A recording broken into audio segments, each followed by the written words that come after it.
As you know, there's been a big revival in the conversation around a wealth tax and the idea that we can solve wealth inequality by taxing the rich a little bit more. On the surface, that sounds like common sense. But before we all jump on that train, it's worth asking ourselves where it's actually headed and whether it's taking us closer to the society that we actually want.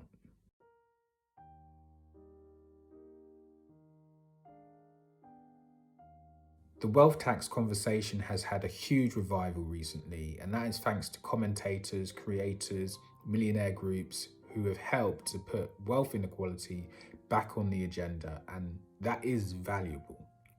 For years now, wealth inequality has been treated as a background noise and, in many cases, too political to discuss. It's only recently that you can talk about wealth taxes without being called a communist or a socialist in a derogatory way. So when people start demanding that people with extreme wealth start contributing more, that is progress in itself. But awareness isn't the same as change. The question we have to ask ourselves is, does a small wealth tax actually change the way wealth flows? Does a wealth tax stop wealth from actually concentrating in the hands of a few? Or does it just make things look fairer from the outside? Many of the loudest calls for a wealth tax are actually coming from the wealthy themselves.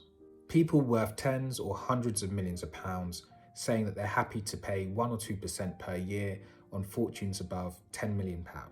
And if you listen to what they have to say, they actually stress that it wouldn't make that much difference to them. They already have everything that they need. On the surface, that sounds generous, but if you look a bit closer, you will see that it's not really about shifting power or solving inequality.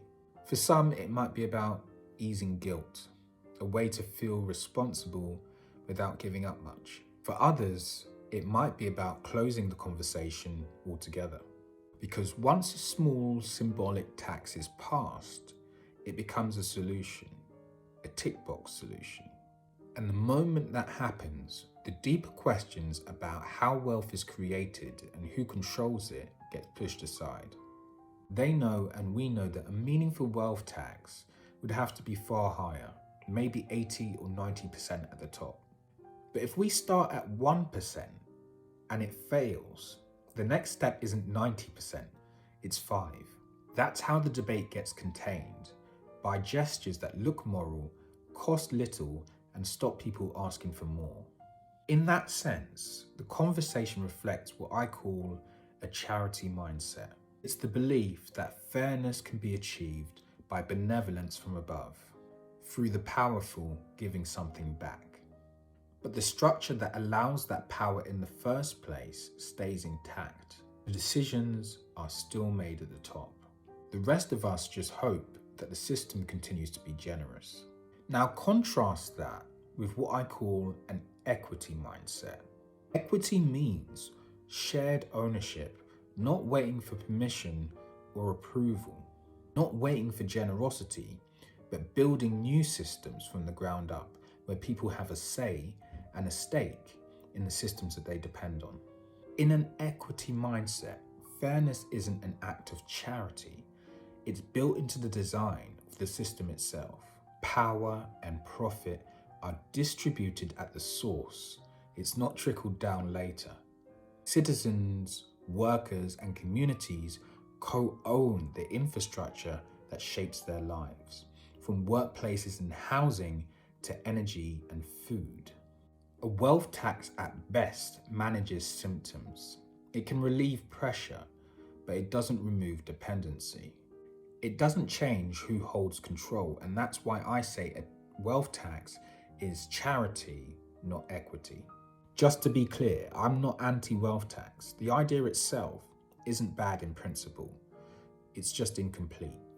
The problem is that when we focus only on taxation, we treat fairness as something that the state redistributes after extraction, rather than something that we design into the economy from the start. And when we let the conversation stop at charity, at what the rich should give back, we miss the larger opportunity to build systems where wealth is created and shared collectively in the first place. That is the real challenge and the real potential in this moment. So before we all get on board with the wealth tax, we should ask ourselves where this train is going and whether we're passing by the stops that could take us somewhere better. Because taxation can relieve inequality, but it can't redesign power. Charity props up the system. Equity transforms it.